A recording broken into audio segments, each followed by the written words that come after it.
Chain stitch plane মেশিনে কিভাবে timing করতে হয় আজকে পুরো ভিডিওতে আপনাদের দেখাবো। এটা হচ্ছে single needle plain machine chain stitch. তো দেখেন এর নিচে কিন্তু এখানে লোফার হোল্ডার আছে।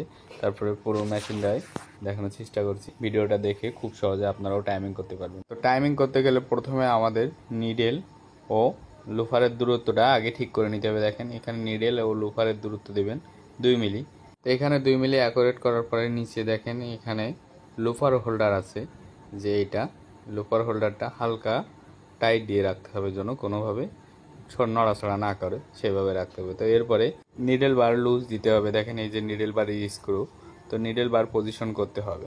তো এখান থেকে লুজ দিয়ে আমরা খুব সহজে কিন্তু নিডেল বার পজিশন করে নিতে পারবো। এই যে দেখেন, তো এখানে দেখেন নিডেল বার কিন্তু শর্ট আছে, নিডেলের আই পজিশনের 1 মিলি ওপরের লোপারটা থাকবে, ঠিক ওইভাবে রাখতে হবে, যে ওইভাবে রেখে টাইট দিয়ে দিতে হবে।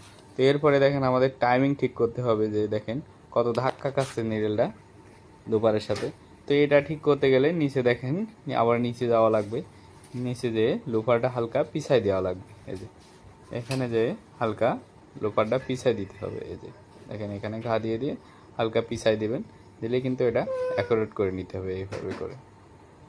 এই যে দেখেন এখন টাইমিংটা দেখেন, নো টাচ নো গ্যাপ রাখতে হবে এখানে, তাহলে কিন্তু টাইমিংটা হবে। যেহেতু আমরা প্লেন মেশিনেও যেভাবে টাইমিং করি এটাও কিন্তু সেম একই, কিন্তু এটা হচ্ছে চেন স্টিচ আর প্লেন মেশিন হচ্ছে লক স্টিচ। তো এটা চেন স্টিচ প্লেন মেশিনে দেখেন এইভাবে 0 0 রাখতে হবে, এই যে নো টাচ নো গ্যাপ, তাহলেই কিন্তু হবে। তো এরপরে টাইমিংটা ভালোভাবে চেক দেওয়ার পরে এরপরে দেখবো যে নিডেলের আই পজিশনে 1 মিলি ওপর দিয়ে যাচ্ছে কিনা। দেখেন একদম কিন্তু টাইমিংটা অ্যাকুরেট আছে। এই যে তো এরপরে আমাদের ঠিক করতে হবে নিডেল গার্ড। তো নিডেল গার্ডের স্ক্রু এই যে এটা রিয়ার গার্ডার। তো এই স্ক্রুটা লুজ দিয়ে দেখেন আমাদের এই টাইমিংটা মিলাতে হবে এখান থেকে। এই যে দেখেন এটা কিন্তু রিয়ার গার্ডার, এই যে এটা থাকবে কিন্তু 0 0, এখানে 0 0 করে দেবেন, এই যে এইভাবে সুন্দর করে। তো এই গার্ডারগুলো থাকার কারণ হচ্ছে মোটা কাজে কিন্তু কোনো সমস্যা হয় না যদি গার্ডারে পাওয়া দেন, আর কিংবা যদি গার্ডার না থাকে সেক্ষেত্রে মোটা কাজে ড্রপ পড়ার সম্ভাবনা থাকে, প্লাস নিডেল ভাঙার সম্ভাবনা থাকে। এইভাবে মিলাই দিবেন। এই যে দেখেন নো টাচ নো গ্যাপ, এখানে এইভাবে মিলাতে হবে।